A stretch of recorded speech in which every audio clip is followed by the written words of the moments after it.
Polisi menelusuri agen penyalur pekerja rumah tangga yang tewas usai nekat kabur melompat dari lantai 4 rumah majikannya di Ben Hill, Jakarta Pusat.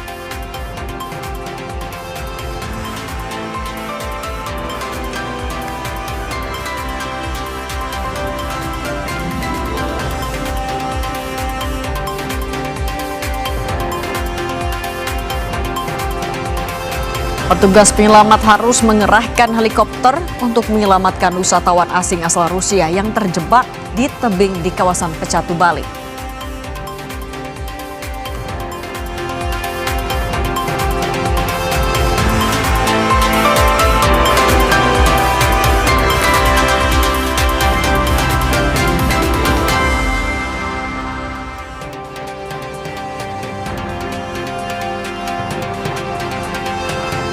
Halo, selamat sore Indonesia. Anda menyaksikan program berita Kompas Petang hanya di Kompas TV Independen Terpercaya. Kali ini bersama saya Yasir Neneam. Saya Cindy Permadi. Inilah Kompas Petang selengkapnya. Kita awali Kompas Petang hari ini dengan informasi 2 orang wisatawan asing terjebak di bawah tebing di kawasan Pecatu, Bali. Keduanya selanjutnya dievakuasi dengan menggunakan helikopter lantaran akses laut terkendala dengan gelombang besar.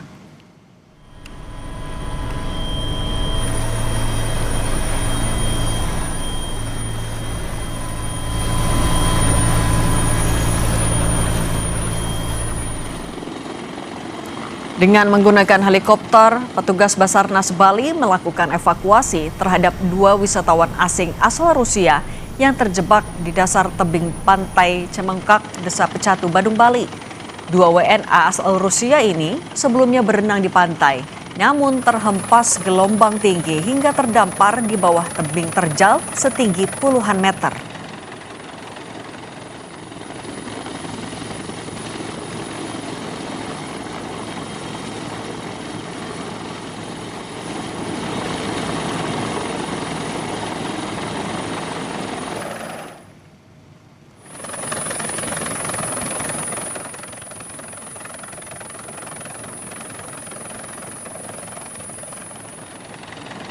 Keduanya dievakuasi tim Basarnas dengan cara hoisting atau menarik secara vertikal dari helikopter. Kedua turis ini meminta pertolongan dengan cara menelpon nomor kontak Beach Club yang terpasang di papan reklame di atas tebing. Keduanya dalam kondisi selamat, namun mengalami trauma luka ringan.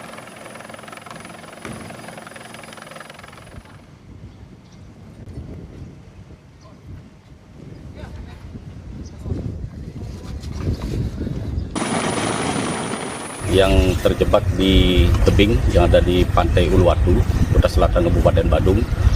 Setelah ada informasi ke kantor SAR Denpasar pada pukul 13.10 dan kejadian diinformasikan jam 11.30 Indonesia bagian tengah ke negara Rusia. Keduanya ini meminta dan permintaan melaksanakan evakuasi menggunakan alut udara. Sorotan selanjutnya, saudara, mobil yang dikendarai seorang lansia menabrak sebuah depo air isi ulang di Jelambar Baru Raya, Jakarta Barat.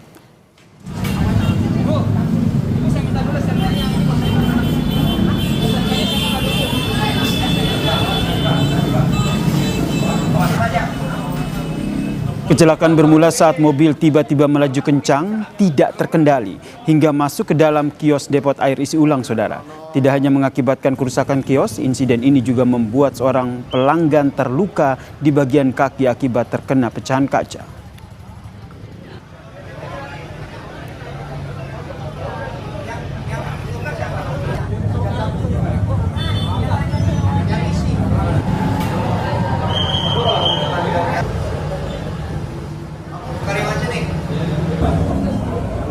Sementara itu, saudara, meski kendaraannya mengalami kerusakan di bagian depan, pengemudi lansia bersama dengan anaknya ini tidak mengalami luka. Diduga pengemudi lansia berinisial IA salah injak pedal rem mobil Matic-nya saat hendak berputar arah di lokasi. Kasus kecelakaan ini, saudara, ditangani oleh unit Laka Lantas Polres Metro Jakarta Barat.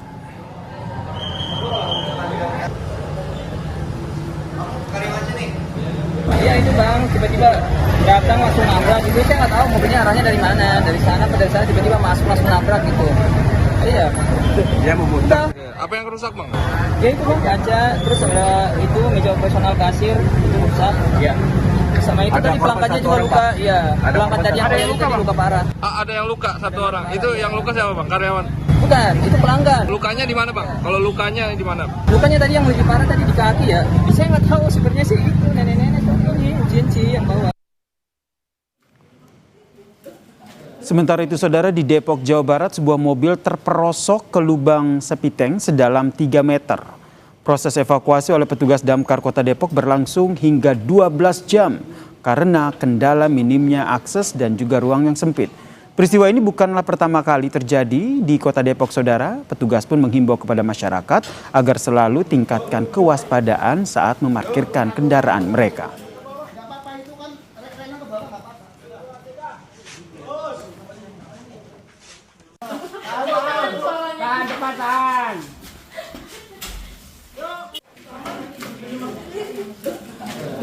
Kendala karena medan dan kedalaman mobil terperosoknya itu sekitar 3 meter kurang lebih. Oke. Proses evakuasi berapa lama?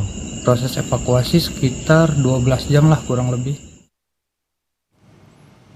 Informasi berikutnya saudara, polisi menelusuri agen penyalur pekerja rumah tangga yang tewas dan terluka usai nekat kabur melompat dari lantai 4 rumah majikannya.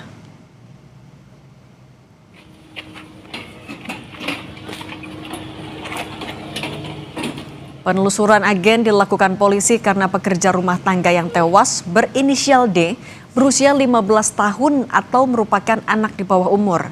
Selain menelusuri agen penyalur PRT, polisi telah memeriksa 4 saksi dan pemilik rumah sekaligus majikan 2 pekerja rumah tangga yang kabur dengan melompat dari lantai 4.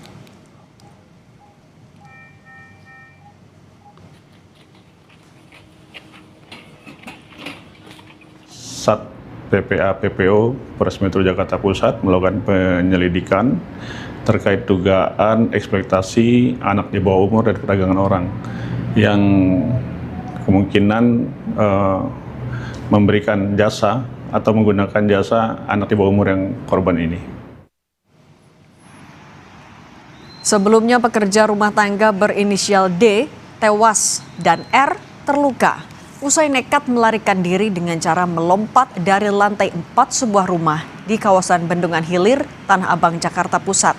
R langsung dibawa ke Rumah Sakit Angkatan Laut Mito Harjo, Tanah Abang, Jakarta Pusat karena mengalami patah tulang tangan dan kaki usai melompat dari lantai 4. R dan D diduga nekat melompat dari lantai 4 karena mendapatkan perlakuan tidak menyenangkan dari majikannya. 1 pekerja rumah tangga tewas dan 1 lainnya terluka setelah nekat lompat dari lantai 4 rumah majikannya. Soal peristiwa yang mengakibatkan seorang PRT tewas ini kita sapa jurnalis Kompas TV Zefanya Situmeang yang berada di lokasi kejadian. Zefanya, gambarkan kepada kami lokasi tewasnya seorang PRT setelah nekat lompat dari lantai 4.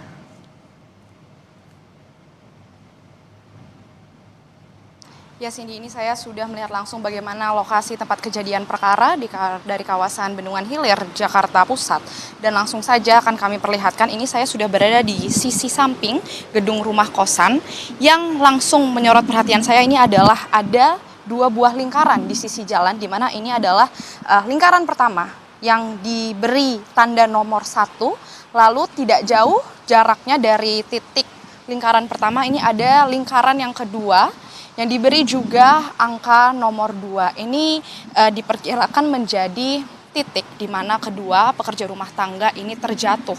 Usai keduanya ini berusaha untuk melarikan diri atau kabur begitu karena mendapatkan perlakuan tidak menyenangkan dari majikan mereka seperti berita yang sudah disampaikan tadi. Memang kalau kami lihat dari sisi bangunan rumah kosan ini, Cindy dan juga saudara, ini sepertinya memang tidak ada pilihan lain dari keduanya untuk memilih selain melompat begitu, karena akan kami perlihatkan ini memang tinggi sekali lokasi lantai 4 rumah kosan tempat keduanya bekerja ini tinggi sekali, mungkin kurang lebih sekitar 20 meter kurang lebih tingginya, dan juga kalau Anda lihat ini memang sebenarnya ada beberapa tralis begitu ya yang sebenarnya bisa menjadi jalan. Tapi kalau melihat ke semakin bawah lagi sisi gedung, ini ada sejumlah kawat-kawat ini yang dipasang begitu, yang gunanya untuk menghalangi atau menghindari adanya maling dan lain sebagainya. Ini yang diperkirakan menjadi penghalang, sehingga mungkin keduanya ini memilih jalan pintas untuk langsung melompat dari lantai 4 rumah kosan tempat mereka bekerja. Yang juga menjadi perhatian kami, Cindy, ini adalah lokasi dari rumah kosan ini. Ini memang letaknya sangat berada di ujung jalan begitu, sangat sepi sekali. Sejak sore tadi kami memantau, ini memang sangat jauh titik rumah kosannya dari beberapa rumah tetangga atau warga lainnya begitu, lokasinya sangat jauh. Dan kalau melihat dari sisi jalan tempat keduanya melompat dan terjatuh, ini hanya ada sekitar 3 rumah di jalan Walahar Buntu ini, tempat keduanya melompat begitu. Ini hanya ada sekitar 3 rumah begitu ya. Jadi titiknya memang sangat jauh dari beberapa tetangga lainnya dan sangat di ujung jalan sekali, Cindy. Yang juga kita ketahui kejadian ini terjadi di hari Rabu malam kemarin sekitar pukul 11 malam, yang dimana memang ada beberapa saksi yang melihat dan atau menemukan kedua pekerja rumah tangga ini terjatuh. Karena sempat mendengar ada bunyi sekitar 5 kali seperti barang terjatuh begitu, sehingga ditemukan keduanya kemudian sudah tergeletak di 2 titik lingkaran yang tadi sudah kami perlihatkan begitu. Salah satunya ini memang masih terdengar ada meringis kesakitan begitu, Cindy, ketika malam hari kemarin. Satunya lagi namun ini sudah tidak ada suara apapun, dan memang seperti disampaikan tadi korban berinisial D ini kemudian sudah meninggal dunia di rumah sakit ketika dibawa. Ini yang masih dalam penyelidikan polisi, Cindy. Apa yang menjadi motif dari keduanya memilih untuk kabur dari tempat mereka bekerja? Cindy, balik ke studio. Terima kasih jurnalis Kompas TV Zevanya Situmyang dan Yanuar Ruslim dari Ben Hill, Jakarta Pusat. Terkait kasus ini kami juga akan membahas bersama praktisi kepolisian Sri Suwari. Bu Sri, selamat petang.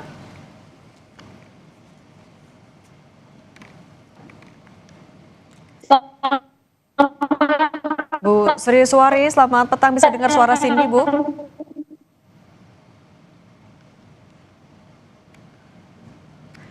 Kami hubungi lagi praktisi kepolisian. Suaranya Mbak Cindy bagaimana? Ya, Brigjen Pol Purnawirawan Sri Suwari, praktisi kepolisian, sudah bergabung bersama kami melalui sambungan Zoom. Bu Sri, selamat petang. Ya. Oke. Saya sudah mendengar. Oke, baik. Bu Sri, ketika ada 2 PRT kabur, satunya tewas dengan alasan diduga mendapatkan perlakuan tidak menyenangkan dari majikannya. Kalau kasusnya seperti ini, biasanya apakah akan bisa ditemukan ada atau tidak unsur pidana? Begini, setiap peristiwa yang diduga pidana itu selalu berangkat dari TKP. Dalam konsep pengungkapan kasus pidana, polisi selalu berpatok atau berangkat dari segitiga bukti. Segitiga bukti itu yaitu dari korban, kemudian pelaku, dan barang bukti. Maka TKP menjadi titik awal. Nah, kalau kita lihat sebagaimana sudah diperlihatkan oleh rekan-rekan reporter Kompas, bagaimana TKP ada lingkaran 1, lingkaran 2, bukan hanya itu di situ, tetapi juga TKP dari mulai dia loncat ke bawah. Pertanyaan kita adalah, mereka, si para korban, patut sudah bisa menduga bahwa itu bukan ketinggian yang rendah, ketinggian yang cukup membahayakan. Menjadi pertanyaan yang harus diungkap oleh kepolisian adalah sejauh mana tekanan terhadap korban sehingga menyebabkan mereka mengalami panik atau harus mengambil keputusan meloncat sehingga keluar ke jalan raya, tidak jatuh ke halaman kos-kosan. Ini menjadi hal yang harus digali, sejauh mana tekanan. Nah, kebetulan dari segitiga bukti ini korban sudah ada. Saya meyakini bahwa korban yang telah meninggal tetap akan bisa berbicara melalui hasil forensik. tetap akan bisa bicara apakah ada jejak-jejak penganiayaan sebelum korban. Walaupun dapat diketahui bahwa korban meninggal bisa saja karena benturan, tetapi akan tetap berbicara, tubuh korban akan tetap berbicara melalui keterangan ahli yang diberikan oleh ahli forensik. Selain ahli korban temannya. Nah, ini menjadi kita harus optimis bahwa hal-hal yang begini tidak mungkin orang normal meloncat. Ada suatu situasi dan kondisi yang memaksa. Nah, tingkat paksaan itu yang harus digambarkan. Nah, tapi Bu Sri juga satu PRT yang tewas ini kan berusia di bawah umur, masih 15 tahun. Apakah penyelidikan polisi juga harus mengarah kepada pelanggaran Undang-Undang Ketenagakerjaan ke arah sana juga? Ya, bukan saja Undang-Undang Ketenagakerjaan yang dilanggar, tetapi termasuk Undang-Undang Perlindungan Anak. Eksploitasi anak itu termasuk di dalam Undang-Undang Perdagangan Orang. Jadi ada beberapa undang-undang yang dilanggar dalam kasus ini. Perlindungan anak sudah pasti, ketenagaan kerjaan pasti. Nah, lalu Undang-Undang tindak pidana, pemberantasan tindak pidana perdagangan orang ini juga kena. Nah, oleh karena itu, polisi akan mencari pasal yang tepat untuk dikenakan kepada tersangka. Biasanya dalam kasus-kasus begini adalah kasus yang benar-benar, pasal yang benar-benar dapat menghukum tersangka lebih berat. Oke. Bu Sri menegaskan lagi, artinya pertanggungjawaban kepada penyalur hingga majikan juga? Singkat saja.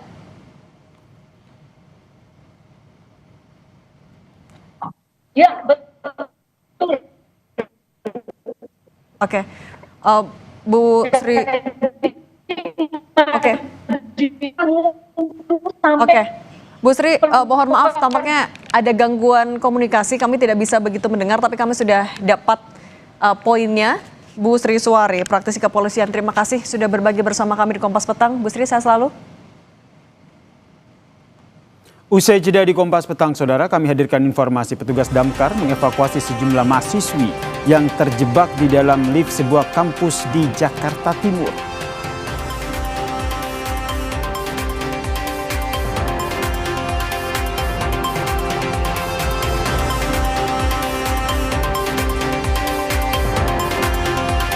Wakil Kepala Staf Angkatan Udara menegaskan izin melintasi udara yang diajukan Amerika Serikat untuk pesawat militernya masih dalam tahap pembahasan.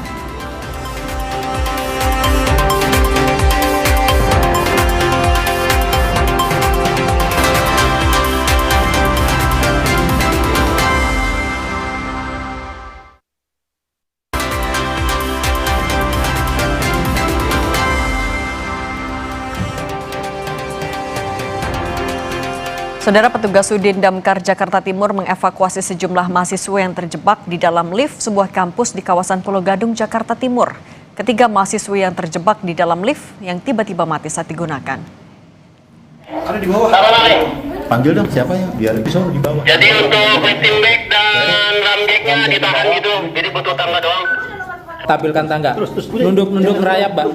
Ngerayap. Tenang. Sebelum mengevakuasi ketiga mahasiswi, petugas mengecek kondisi ketiganya yang berada di dalam lift yang mati. Setelah mengetahui kondisi mereka aman, petugas langsung mengevakuasi ketiga mahasiswi itu. Satu persatu mahasiswi berhasil dievakuasi petugas dari celah lift yang sebelumnya dibuat petugas. Diduga lift mengalami kendala kelistrikan hingga tak berfungsi saat digunakan turun dari lantai 5 gedung. Jangan banyak gerak. Oke. Kedam. Kalem, Bro. Cepat, Bro. Kalem. Pemadam kebakaran. Siap.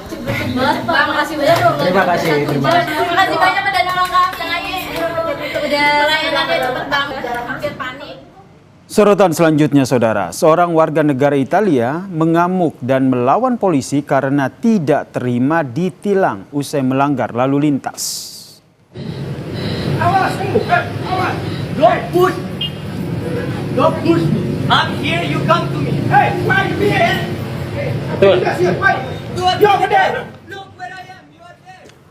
Warga negara Italia yang berinisial GI ini mengamuk dan saling dorong dengan Polantas Polresta Denpasar. Sebelumnya, turis tersebut diberhentikan petugas karena mengendarai motor tanpa memakai helm. Bukannya mengakui kesalahannya, turis tersebut malah mengamuk dan melawan petugas. Polisi kemudian menahan pelaku untuk dimintai keterangan sekaligus berkoordinasi dengan imigrasi untuk memastikan ada tidaknya pelanggaran lain yang dilakukan oleh turis tersebut.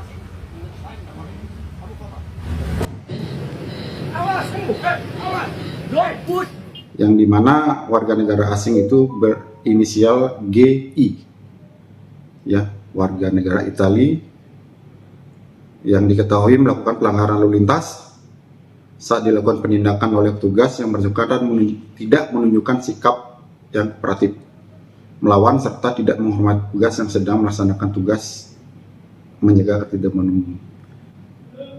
Untuk sementara ini warga negara asing itu sudah kita amankan di Polresta Denpasar dan kami juga berkoordinasi dengan pihak imigrasi untuk dimintai keterangan lebih intensif.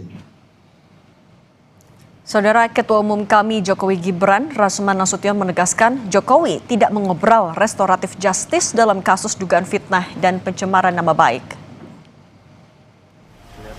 Pasca SP3 yang diterima Rismon Sianipar, Jokowi disebut mengobrol restoratif justice.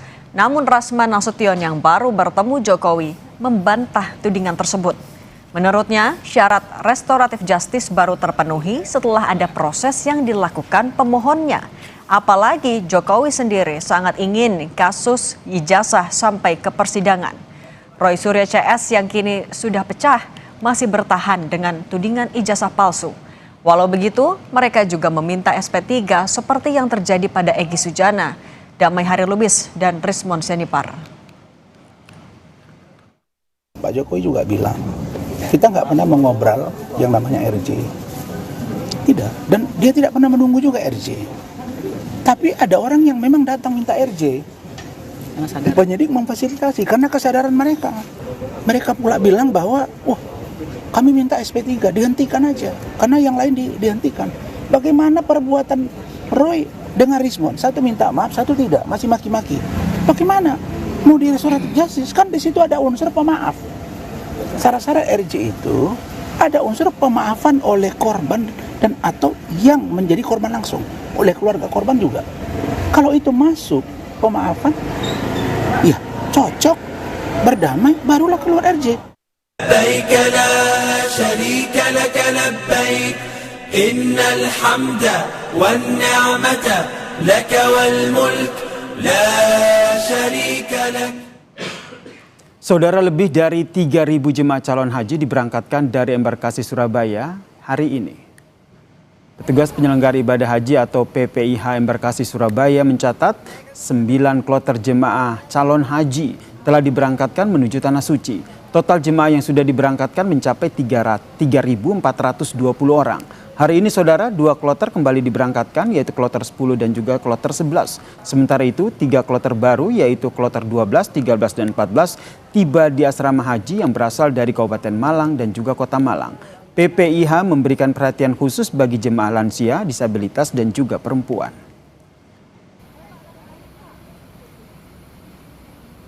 Ya mungkin lebih baik lagi, lebih ditingkatkan lagi, terutama dalam waktu pemberangkatan. Apakah itu waktunya memang harus, kan kadang-kadang ada yang malam hari, ada yang pagi, ada yang siang, supaya disesuaikan dengan kondisi kita sebagai lansia. Di Mekah, Arab Saudi, saudara, Masjidil Haram mulai dipadati jemaah calon haji dari sejumlah negara. Jemaah calon haji mulai melakukan rangkaian ibadah haji seperti rangkaian ibadah sebelum puncak haji, saudara, seperti tawaf dan juga sa'i. Jemaah akan melakukan rangkaian wajib ibadah haji di Masjidil Haram hingga puncak haji di Arafah pada 9 Zulhijjah atau 27 Mei 2026.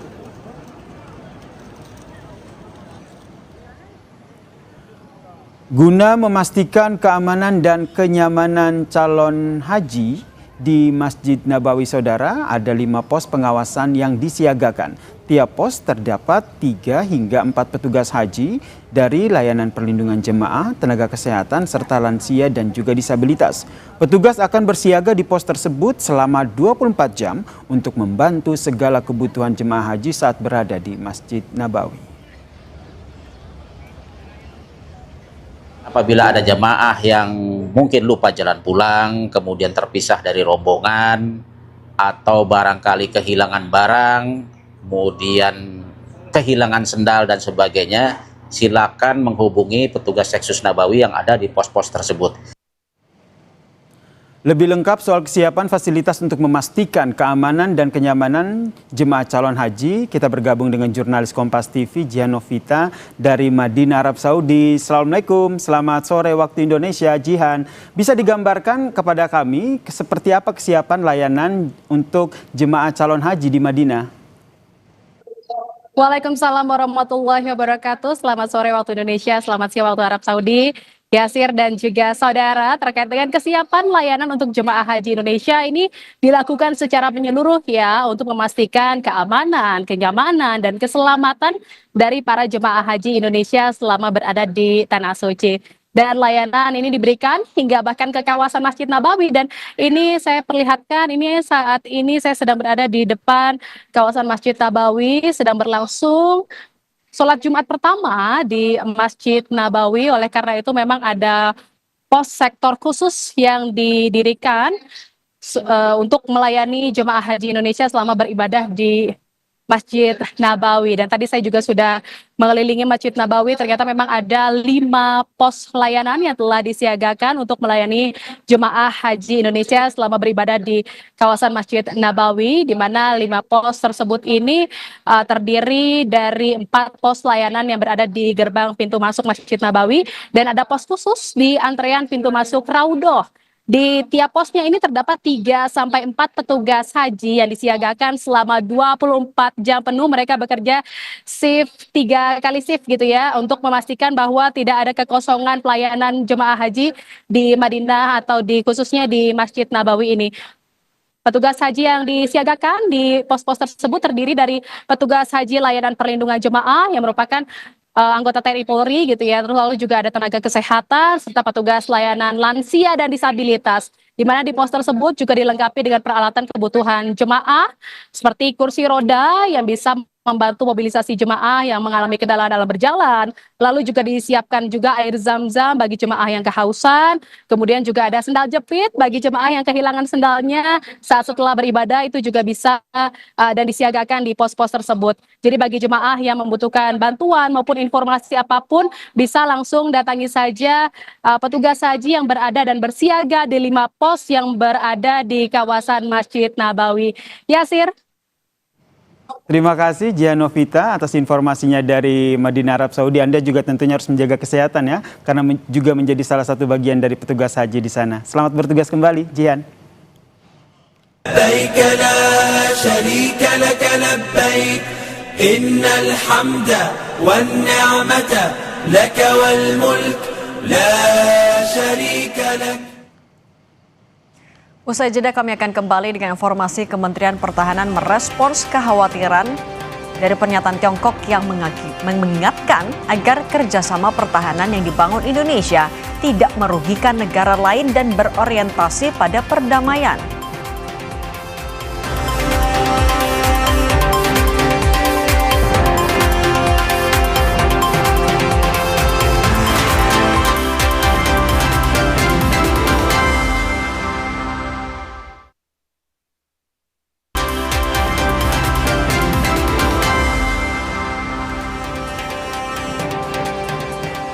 Saudara, Kementerian Pertahanan merespons kekhawatiran dari pernyataan Tiongkok yang mengingatkan agar kerjasama pertahanan yang dibangun Indonesia tidak merugikan negara lain dan berorientasi pada perdamaian.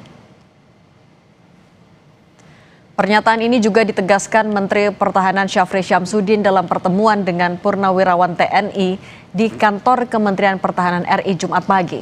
Menhan menjelaskan soal kerjasama pertahanan RI dan Amerika Serikat yang disepakati di Pentagon. Karo Infohan Kemenhan, Brigjen TNI Riko Ricardo Sirait menyebut pemerintah Indonesia menjalankan kerjasama pertahanan dengan negara manapun berlandaskan politik luar negeri bebas aktif. Pemerintah Indonesia juga menjamin kedaulatan tiap negara. Dalam kesempatan ini juga ditegaskan bahwa kebijakan pertahanan Indonesia tetap berlandaskan pada prinsip konstitusi dan kepentingan nasional dengan strategi defensif aktif yang berorientasi pada menjaga kedaulatan negara tanpa mengganggu stabilitas yang ada di kawasan. Pemerintah Tiongkok memperingatkan perjanjian kerjasama pertahanan antara Indonesia dan Amerika Serikat tidak boleh mengganggu keseimbangan kekuatan di kawasan. Juru bicara Kementerian Luar Negeri Tiongkok, Go Jakun, secara tegas menyatakan bahwa bentuk kerjasama pertahanan tidak boleh menyasar atau merugikan pihak ketiga termasuk negaranya. Ia menekankan bahwa stabilitas regional harus menjadi prioritas utama di tengah meningkatnya dinamika geopolitik. 东盟宪章和东南亚友好合作条约明确规定，成员国以加强地区和平、安全与繁荣为共同责任，不参加任何威胁成员国主权、领土完整的政策或活动，包括其领土的使用。印尼方面也表示，将在尊重主权、互信互利基础上，同各国开展防务合作。我们一贯认为，国家间的防务安全合作不应针对第三方或损害第三方的利益，不应影响地区和平稳定。 Wakil Kepala Staf Angkatan Udara, Marsdia TNI Teddy Rizali Hadi menegaskan bahwa izin melintas atas overflight access yang diajukan Amerika Serikat untuk pesawat militernya saat ini masih dalam tahap pembahasan. Wakasau menegaskan TNI AU memiliki kewenangan hukum dan operasional untuk menindak pesawat asing baik sipil ataupun militer yang melanggar wilayah yurisdiksi dan mengganggu kedaulatan RI. Dengan kebijakan Kementerian Pertahanan, dan ini sifatnya masih dibicarakan, kita masih belum kita masih seperti sekarang ini. Pak Panglima Komandan Nasional tiap hari 24 jam kita menjaga wilayah udara, tidak pernah lengah. Kita menjaga beberapa pesawat yang tanpa izin. Kita kalau memang bandel kita tetap lakukan scramble masih Mbak. Jadi kita juga sudah ada undang-undang PRU, pengelolaan ruang udara. Jadi TNI Angkatan Udara sudah bisa menyidik nanti manakala ada Poseidon.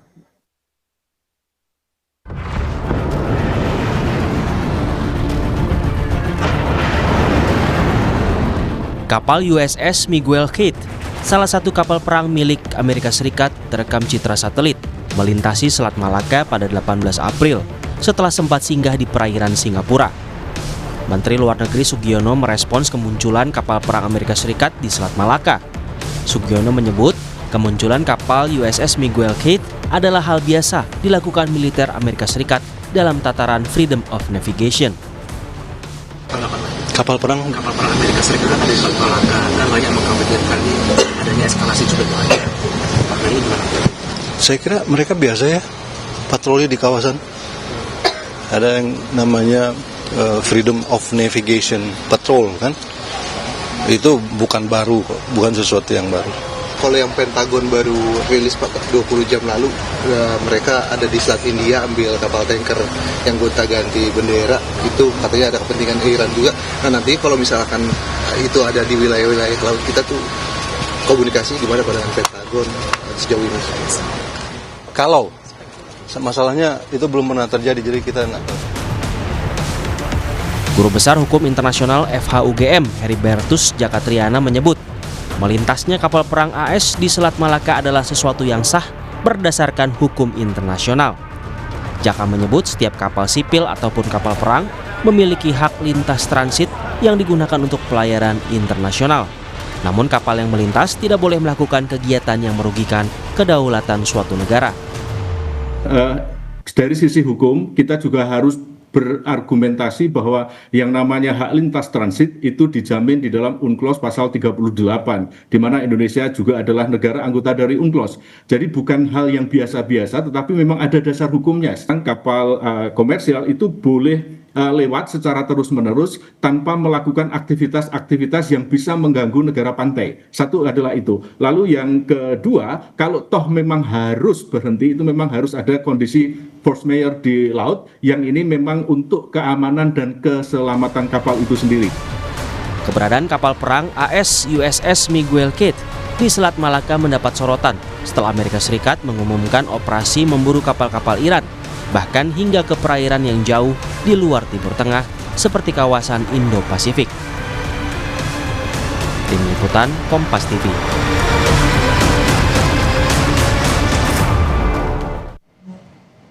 Tiongkok memperingatkan Indonesia agar kerjasama pertahanan yang dijalin tidak boleh merugikan negara lain dan harus berorientasi pada perdamaian dan stabilitas kawasan. Apakah ini sinyal Tiongkok menentang kerjasama pertahanan Indonesia dan AS? Bagaimana dampaknya terhadap geopolitik di kawasan Indo-Pasifik?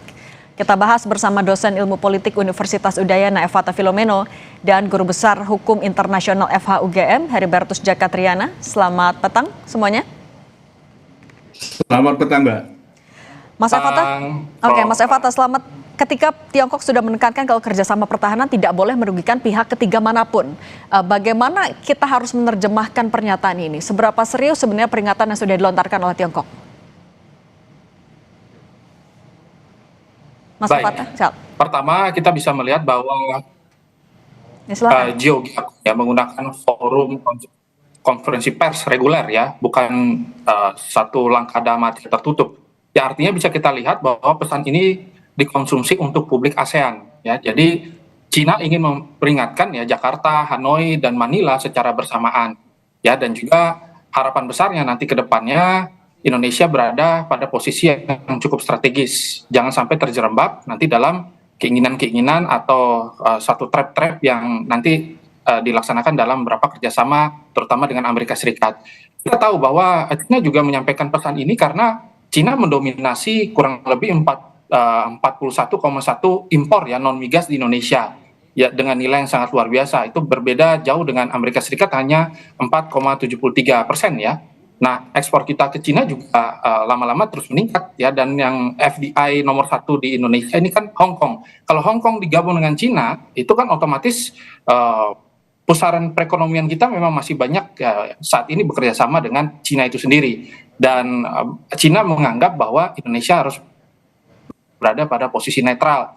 Terlebih sebelum itu, Indonesia juga sudah menandatangani beberapa perjanjian-perjanjian, salah satunya adalah perjanjian terhadap ASEAN itu sendiri yang diharapkan nanti ke depannya tidak terikut dalam eskalasi-eskalasi politik ya tingkat lanjut. Salah satunya yang sekarang terjadi di Iran itu sendiri. Dan kita tahu bahwa perjanjian yang dilaksanakan dengan Amerika Serikat salah satunya adalah overflight blanket yang ditakutkan nanti malah akan menyebabkan eskalasi militer yang cukup signifikan khususnya di daerah Selat Malaka. Saya lihatnya di...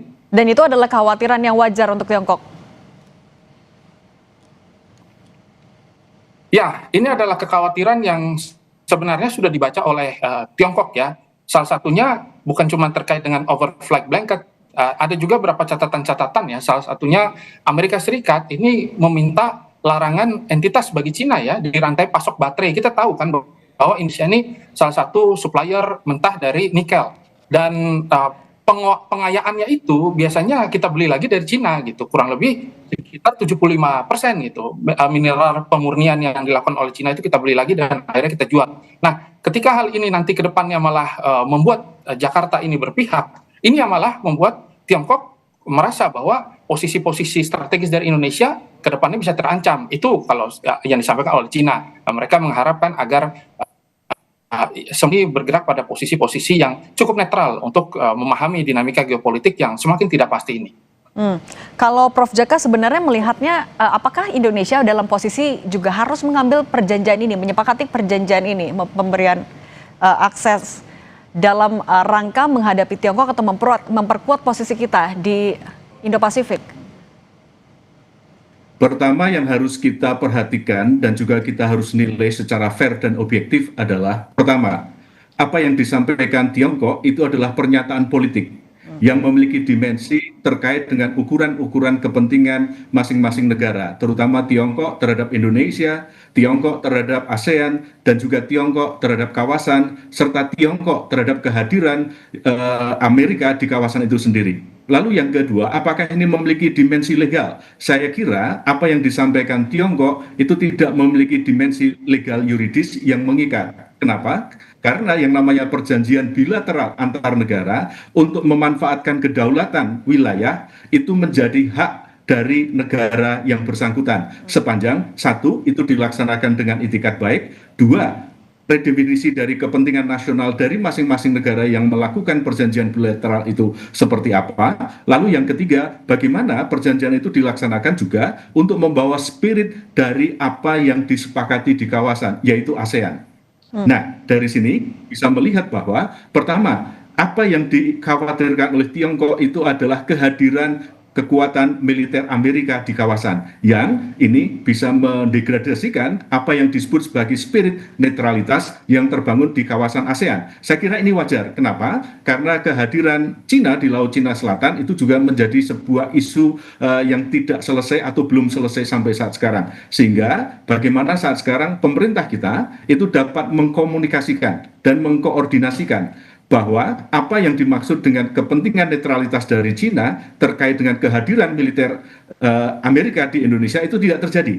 Itu yang harus dijawab dan itu yang harus dikomunikasikan. Dengan misalnya adalah tidak akan ada hadirnya pangkalan militer Amerika di Indonesia. Satu. Lalu yang kedua, bagaimana kerjasama militer antara Indonesia dengan Amerika betul-betul dapat dikomunikasikan terkait dengan update teknologi militer, satu. Lalu yang kedua terkait dengan sharing responsibility terkait dengan data militer yang ini menjadi domain dari Indonesia dan Amerika, dan ini harus diketahui supaya tidak terjadi kecurigaan-kecurigaan yang tidak perlu di antara Indonesia, Tiongkok dengan Amerika. Prof. Jaka, tapi ketika Tiongkok juga bilang kalau ini adalah tanggung jawab kolektif, semua harus menahan diri partisipasi yang bisa mengancam kedaulatan wilayah anggota ASEAN. Kalau kesepakatan ini tercapai sebenarnya, apakah ada aturan internasional yang berpotensi dilanggar juga oleh Indonesia? Kekhawatiran Tiongkok wajar, itu adalah sebagai seni diplomasi untuk mengingatkan dan juga untuk menjaga kepentingan nasionalnya. Kepentingan nasional Cina itu apa? Satu adalah di Laut Cina Selatan. Dua, seperti yang dikatakan Mas Efrata tadi, kepentingan ekonomi Cina di kawasan juga sangat tinggi. Saya kira ini adalah pressure diplomatik yang harus kita pahami. Dasar hukumnya itu ada satu kebebasan di antara para pihak untuk meredefinisikan kedaulatannya. Terkait dengan kerjasama udara, tadi disampaikan oleh Mas Efrata, saya sepakat bahwa yang namanya kedaulatan itu tidak sama dengan isolasi. Ya, kedaulatan bukan isolasi. Kedaulatan itu adalah bagaimana negara memanfaatkan dan mengelola kedaulatan wilayah udara untuk kepentingan nasional kita. Sekarang mari kita lihat, mari kita timbang. Bagaimana kepentingan nasional Indonesia terhadap Amerika, satu. Bagaimana kepentingan nasional Indonesia terhadap Tiongkok atau Cina, dua. Dan bagaimana saat sekarang Indonesia, pemerintah, wajib meredefinisikan kepentingan nasionalnya untuk negara-negara di kawasan. Sehingga win-win solutions ataupun penerjemahan kebijakan di dalam perundingan-perundingan ini wajib dikomunikasikan dengan para pihak sehingga sekali lagi ini tidak merugikan masing-masing dan menimbulkan kecurigaan-kecurigaan yang tidak perlu. Indonesia perlu memeluk satu dan yang lainnya secara sama dan setara dan dikomunikasikan dengan baik. Nah, soal kemungkinan ada kecurigaan, kalau menurut Anda Mas Efrata, apakah sebenarnya perjanjian ini berpotensi menimbulkan kesan kalau kita tidak sepenuhnya lagi adalah negara non-blok? Ya, bahwa kita coba breakdown ya dari sisi strategis MDCP ya, itu sebenarnya berangkat dari MNNA ya, Major Non-NATO Ally ya. Jadi di sana memang secara politis tidak benar-benar sangat mengikat ya, tidak benar-benar nanti Indonesia akhirnya menjadi NATO. Tetapi ada transfer teknologi yang lebih tinggi, ada akses alutsista yang lebih luas ya, tanpa harus dideklarasikan kepada publik begitu. Nah, kita ambil contoh, misalkan nanti di pilar pertama satunya nanti ke depannya akan ada pengembangan drone bawah air ya, yang tentunya nanti ke depan ini bisa meningkatkan tensi di wilayah Laut Cina Selatan begitu. Ada coastal defense system dan juga warfare yang akhirnya nanti akan diberikan Amerika kepada kita. Dan tentu dalam merespon gray zone aggression di Cina dan Natuna, ini sebenarnya cocok untuk postur angkatan laut yang sifatnya bertahan ya, defensif gitu. Nah, maka Indonesia menganggap bahwa ini jauh lebih strategis. Akan tetapi untuk Cina tentu ini sangat berbahaya. Selanjutnya dari pilar yang selanjutnya yaitu Citraan ya kurang lebih mencatat 170-an kegiatan ya, latihan Super Garuda Shield ini akhirnya sudah melibatkan 13 negara lintas domain. Nah ini kan tentu sudah tidak main-main lagi gitu. Garuda Shield ini sangat-sangat menciptakan deterrence by rehearsal gitu. Nah maka Cina pun merasa bahwa jangan sampai nanti ke depannya malah kita begitu sangat dekat ya dengan Amerika. Dan yang bisa kita lihat nanti kalau misalkan overflight clearance ya nanti disetujui, ini pesawat P-8A Poseidon itu bisa terbang 18 jam nonstop di atas laut Natuna begitu. Nah ini tentu merupakan pesawat intai yang terbaik dimiliki oleh Amerika Serikat. Oke, dan itu tujuan juga dari jalur-jalur perdagangan yang ada selama ini dibawa untuk mengaliri perekonomian yang ada di Cina dicekik ya. Oke, dan itu yang menjadi kekhawatiran ada kepentingan Tiongkok juga yang terganggu ya, Mas Evata. Mas Evata Filomeno, dosen ilmu politik Universitas Udayana, dan Prof. Jaka Triana, Guru Besar Hukum Internasional FHUGM. Terima kasih sudah berbagi bersama kami. Sehat selalu semuanya. Sehat selalu Mbak, sampai ketemu. Saudara Menteri Pertahanan Israel Katz menyatakan militer negaranya telah menyisir target-target strategis dan hanya menunggu lampu hijau dari Pasukan Garda Revolusi Iran meluncurkan drone Shahid 136 berwarna merah muda sebagai simbol dukungan untuk korban anak-anak perempuan yang meninggal akibat serangan AS ke sekolah putri di Minab.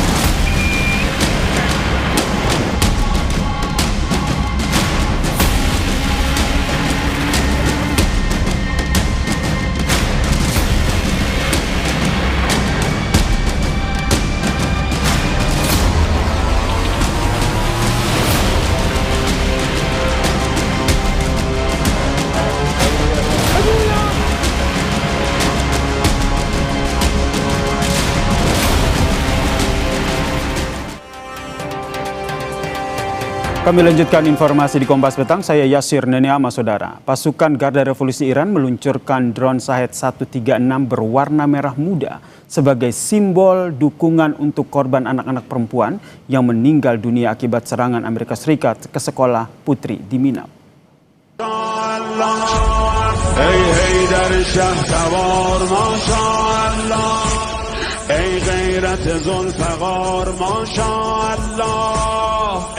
Inisiatif ini, Saudara, muncul setelah sekelompok anak perempuan di Provinsi Morhozgan meminta Brigadir Jenderal Syed Majid Musafi untuk memproduksi alutsista berwarna merah muda sebagai bentuk penghormatan bagi para siswi yang menjadi korban dalam serangan di sekolah Sajareh Tayyibah di Minab, Saudara. Drone versi khusus ini juga diluncurkan untuk memperingati Hari Anak Perempuan di Iran.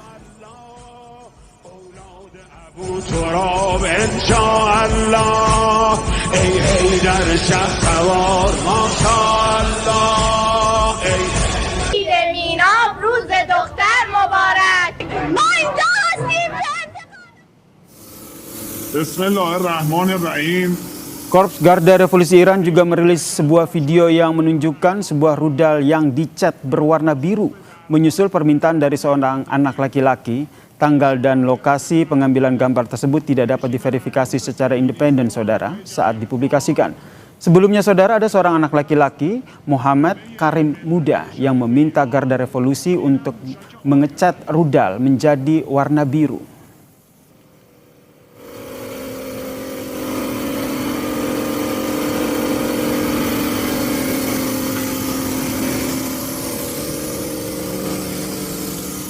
Vessel Majestic X, we intend to conduct the boarding of your vessel. Sementara itu, saudara, militer Amerika Serikat menyita kapal tanker minyak berbendera Guyana Majestic 10 di Samudra Hindia pada hari Kamis waktu setempat, saudara. Penahanan ini dilakukan karena kapal tersebut diklaim Amerika Serikat menyelundupkan minyak mentah Iran dan melanggar sanksi dari Amerika Serikat.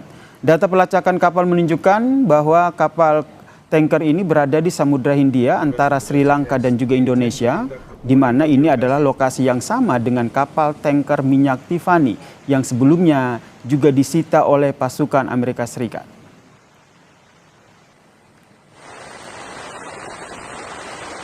Vessel Majestic X, we intend to conduct the boarding of your vessel.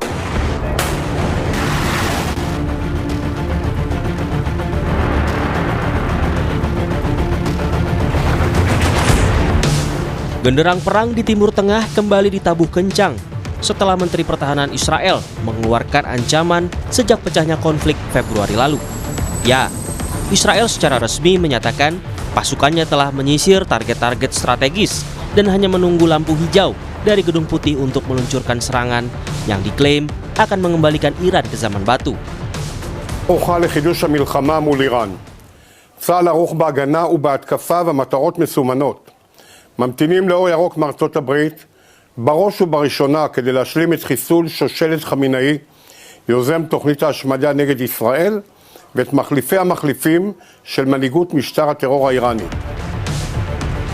Di Washington, Presiden Donald Trump menunjukkan rencana lanjutannya untuk menekan Iran.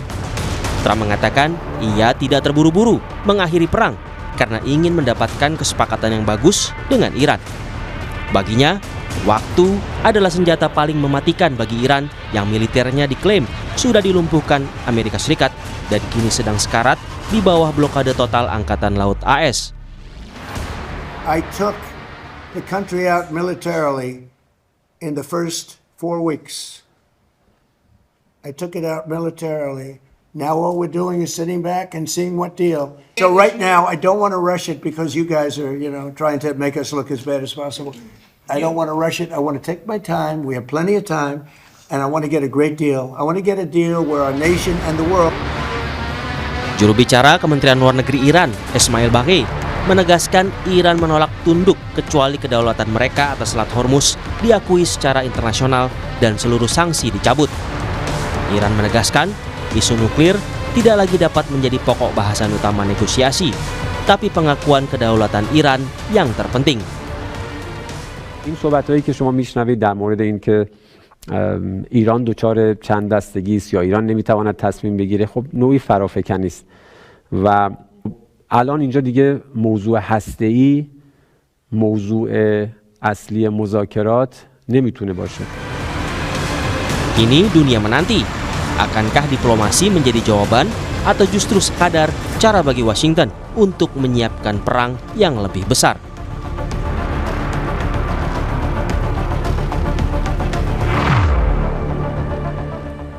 Dan juga Atase Pertahanan Iran tahun 2009 hingga 2012, Majen Purnawirawan Budi Pramono. Selamat petang semuanya. Selamat petang. Saya ke Mas Wibawa dulu. Mas Wibawa, dari kacamata Anda, apakah ancaman Israel ini merupakan gertakan politik untuk menekan Iran kembali ke meja perundingan, atau Anda melihat justru sebaliknya, adanya mobilisasi nyata yang mengarah pada serangan militer? Oke, jadi gini ya, perspektif globalnya dan strategisnya seperti ini ya, bahwa ini harus dilihat secara sistemik. Amerika sebagai superpower saat ini ya, itu mempertaruhkan segala sesuatunya untuk memastikan bahwa Uni Arab GCC dan juga Israel ya, dan juga memastikan bahwa Amerika Serikat mendapatkan akses penuh kepada choke points Selat Hormuz ya. Nah, yang berikutnya, Amerika Serikat pasti ya dalam hal ini mencegah munculnya rivalitas aliansi dari Rusia dan China ya, China dan Rusia. Cegah terbentuknya regional security structure yang di mana Iran itu mempunyai peran yang dominan dan di backup oleh China dan Rusia. Itu sebenarnya. Jadi ada pertarungan itu. Ya, sementara dari perspektif Iran adalah sebaliknya, seperti yang saya terangkan tadi ya. Itu poin pertama. Poin kedua yang kita mesti lihat di sini, ini bukan lagi mengenai operasi militer, ya. Ini bicara mengenai kalkulasi yang disasar adalah sasaran militer dan juga sasaran energi Iran. Oke. Skenario kedua, kemungkinan yang akan diserang nanti adalah tokoh-tokoh senior dari pemerintahan Iran saat ini. Ya, tujuannya dekapitasi dan diharapkan akan menimbulkan suasana yang keotik, ya, sehingga akan ada perubahan di dalam kemungkinan. Yang ketiga adalah kondisi yang out of control, ya, di mana Amerika dan Israel di sini, ya, sudah siap untuk menghadapi resiko ini pecah menjadi perang regional. Karena di sini posisinya Iran itu siap merespon secara militer, ya, berbagai kekuatan yang ada, ya. Oke. Ancaman Israel dan Amerika. Itu poinnya tuh, ya. Baik. Sementara kita harus melihat ini dari perspektif kuantum. Kenapa kuantum? Karena di satu sisi Amerika mengatakan kami mau berdiplomasi, kami mencegah kondisi perang yang eskalatif. Di satu sisi itu melakukan hal-hal yang berisiko akan memunculkan eskalasi, gitu. Karena tujuannya tadi itu, strategi objektifnya itu mempertahankan struktur yang ada saat ini. Itu poin dari saya itu. Itu dulu deh. Saya ke Pak Dodi Purnomo sebagai atas pertahanan Iran 2009-2012, tentu tahu betul bagaimana geopolitik di sana. Anda melihat dengan apa yang disampaikan oleh Israel menunggu lampu hijau dari Amerika Serikat, dari Iran sendiri strateginya akan seperti apa? Ya Mas, kalau saya sampaikan bagaimana perspektif Iran dalam hal ini, tentunya Iran sadar bahwa yang namanya Israel dan Amerika ini akan menyerang fasilitas energi dari yang Iran punyai. Nah, kemudian kita juga harus tahu bagaimana hubungan mutualisme antara Israel dan Amerika dalam hal ini. Israel sangat perlu Amerika kalau menurut saya. Kenapa? Ada kira-kira 3 pilar yang dia harus mau tidak mau harus hubungan tetap dijaga dengan Amerika. Yang pertama, kita melihat political leverage. Jadi mau tidak mau Israel ini tidak bisa berjalan sendiri dengan posisi dan nah di bidang penyelidikan pun ya ini juga tetap akan bantuan Amerika much gitu kan. Pengamanan Mossad ya, ketika Mossad bagaimana masuk ke dalam tubuhnya Iran, ini tidak lepas dari bantuan Amerika. Terutama Mossad ketika dia melakukan penggalangan di mana kita selalu mengenal bahwa operasi garis dalam, di mana di dalamnya, sanalah kerjanya Mossad. Hitungan Israel terhadap lampu hijau dari Washington DC, apakah ini bentuk koordinasi strategis atau hanya sekedar upaya Israel untuk mengamankan dukungan logistik? Kita bahas usai jeda ya, Bapak-Bapak, Mas Wiwanto dan juga Pak Budi. Kita lanjutkan perbincangan kita, tetaplah bersama kami di Kompas Petang.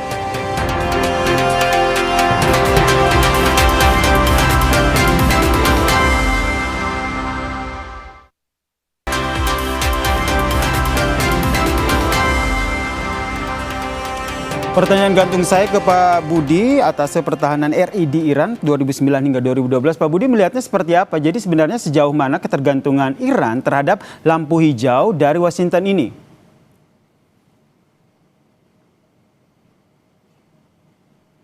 Pak Budi? Ya, jadi sejauh mana ketergantungan Israel terhadap lampu hijau dari Washington? Ya, Mas, tadi sudah saya sampaikan baik secara politik, baik secara intelijen maupun secara logistik, ini semuanya depend on Amerika.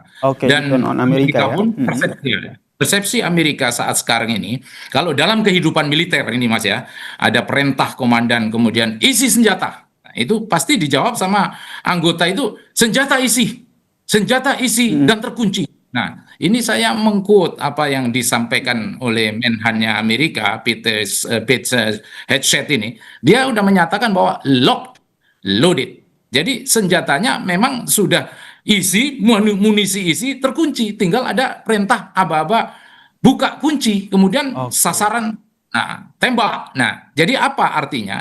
Bahwa udah pada posisi itu, picunya ini sudah tertrigger, sudah tekanan ini sudah pada jari sudah pada picu kalau menurut saya. Nah, itu persnya Amerika, Mas. Nah, kemudian apa sih sebetulnya yang akan disasar oleh Amerika ini semua? Ya fasilitas energi, karena dengan fasilitas energi itu bisa memiskinkan Iran. Eskalasi biaya perang ya semakin naik. Dan yang paling penting yang ditentukan, namun Amerika is not remote control to Israel.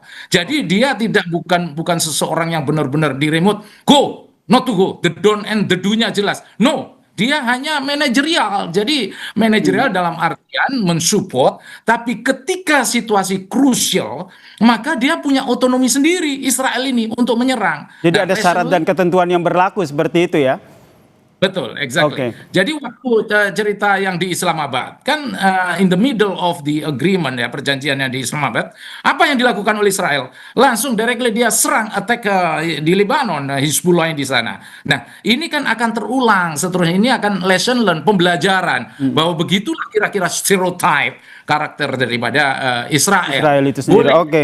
Bantuan dari Amerika, tapi in term of military operation yang very certain target, itu dia akan melakukan otonominya sendiri. Ya apa istilahnya leverage-nya dia sendiri. Karena dia sadar bahwa momentum itu not twice. Momentum itu tidak akan terjadi dua kali. Sekali ketika dilihatnya Iran dalam keadaan lemah, baik economically, militarily dia lemah, maka saat itulah Israel akan menghajar. Baik, jadi seperti kata yang Anda sampaikan tadi, tergantung Amerika, yang dipertimbangkan oleh Amerika juga bagaimana kondisi Iran saat ini. Saya ke Mas Wibawa, kalau tadi kata Pak Budi semua tergantung Amerika, di sisi lain Israel sendiri tidak bisa diatur ataupun tidak bisa jadi boneka begitu saja dalam tanda kutip. Anda melihatnya apa yang menjadi pertimbangan dengan melihat kondisi dari Iran itu sendiri?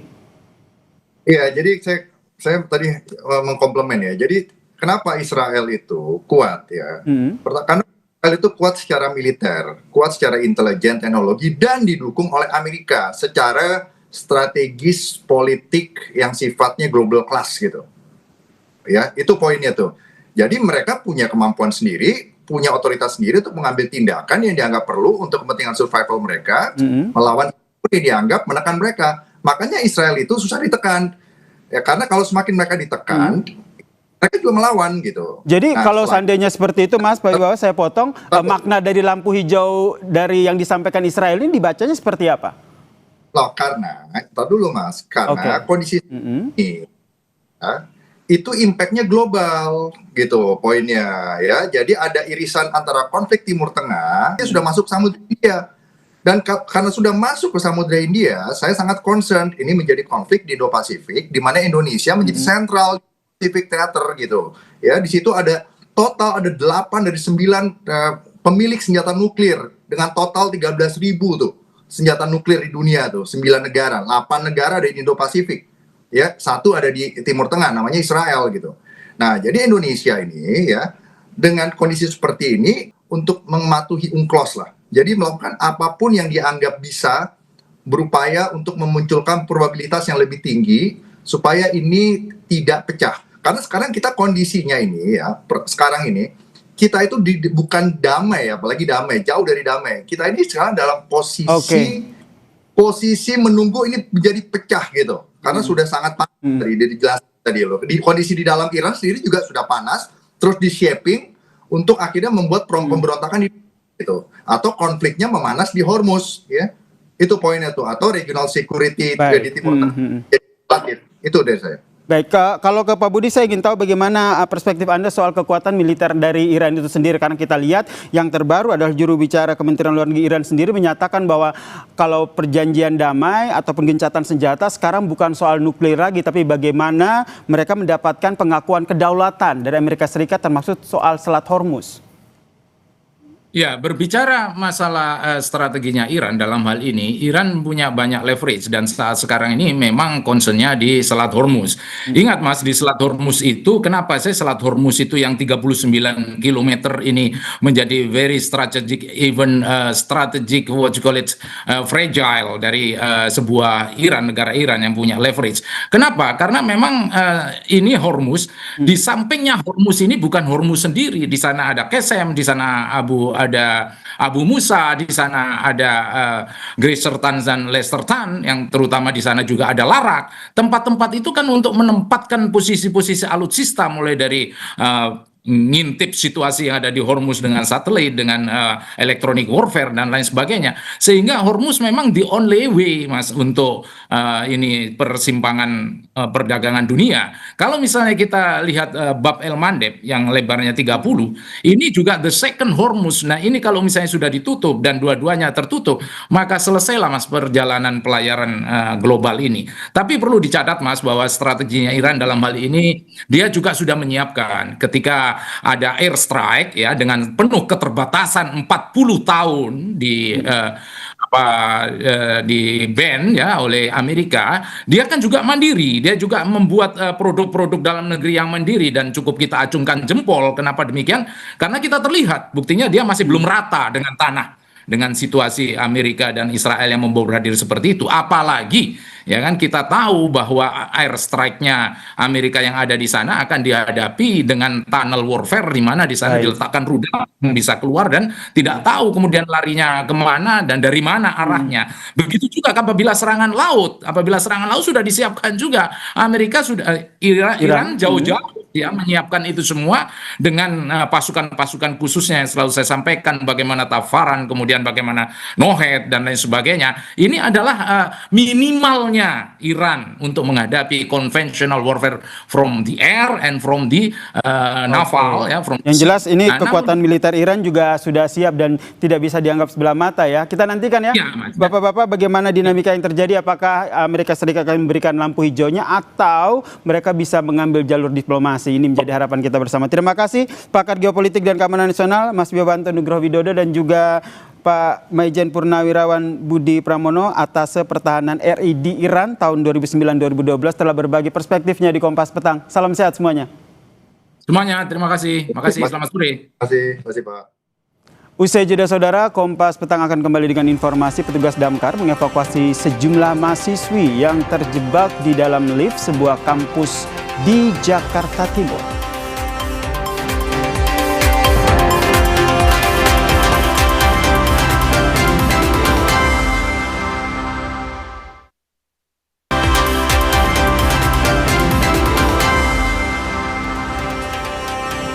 Saudara, nilai tukar rupiah menguat, jauhi level 17.300 per dolar AS. Kemarin nilai tukar rupiah menembus level terendah sepanjang sejarah.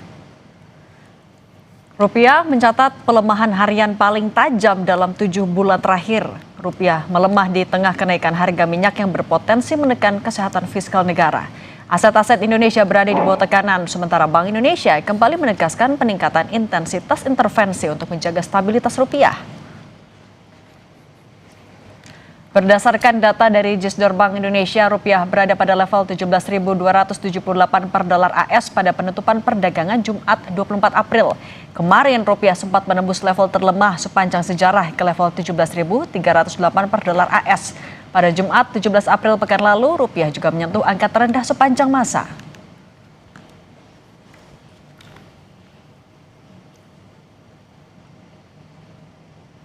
Saudara Menteri Keuangan memastikan tertekannya nilai tukar rupiah saat ini bukan menjadi tanda memburuknya ekonomi domestik. Dibandingkan dengan Malaysia dan Thailand, ekonomi Indonesia masih kuat. Saya sih, ini bukan tanda pemburukan dipicu oleh memburuknya ekonomi domestik. Dibanding negara lain kita masih kuat. Bahkan dibanding Malaysia, Thailand dan lain masih kuat. Cuma gerakan nilai tukarnya beda kan. Anda lihat Malaysia menguat, Thailand menguat terhadap dolar. Relatif ya dari awal tahun sampai sekarang. Tapi kan akan begini-begini. Ini kan juga terjadi kan noise yang seolah menggambarkan ekonomi kita sedang menuju keterpurukan dalam beberapa bulan ke depan. Mereka bilang kan 3 bulan waktu itu kan berarti 2 bulan lagi, Juni, Juli. Tapi keadaannya nggak seperti itu. Noise dari pemerintah sudah kita rapikan nih, pajak udah nggak ada lagi. Kompas Petang masih akan kembali usai jeda, tetaplah bersama kami.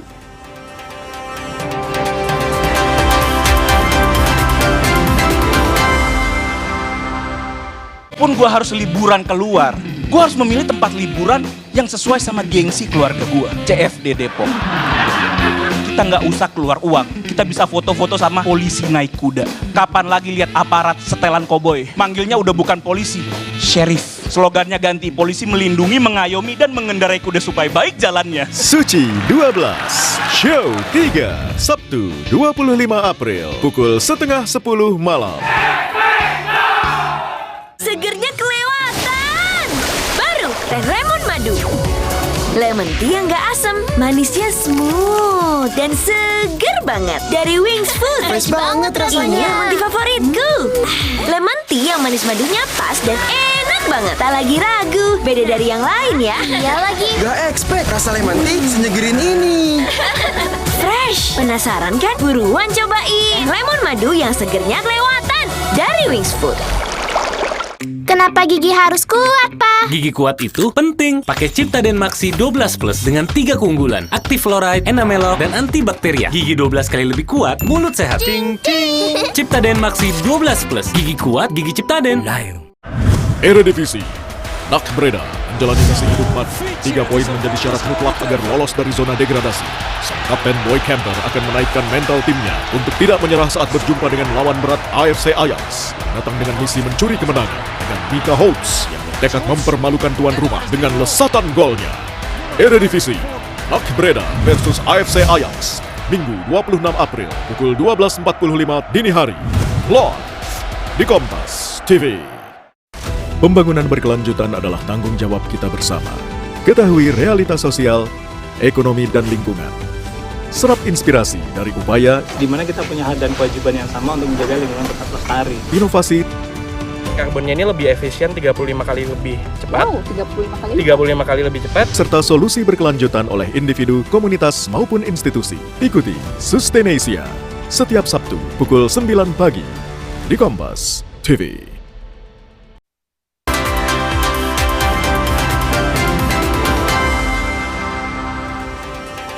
Petugas Udin Damkar Jakarta Timur mengevakuasi sejumlah mahasiswa yang terjebak di dalam lift di sebuah kampus di kawasan Pulau Gadung, Jakarta Timur. Ketiga mahasiswa ini terjebak di dalam lift yang tiba-tiba mati saat digunakan. Sebelum mengevakuasi ketiga mahasiswa ini, saudara, petugas pun mengecek kondisi ketiganya yang berada di dalam lift yang mati. Setelah mengetahui kondisi mereka aman, petugas langsung mengevakuasi ketiga mahasiswa tersebut. Satu persatu mahasiswa berhasil dievakuasi petugas dari celah lift yang sebelumnya dibuat oleh petugas. Diduga lift mengalami kendala kelistrikan hingga tidak berfungsi saat digunakan turun dari lantai 5 gedung. Oke. Maaf. Oke, terima kasih. Yuk, Mbak. Pelan ya.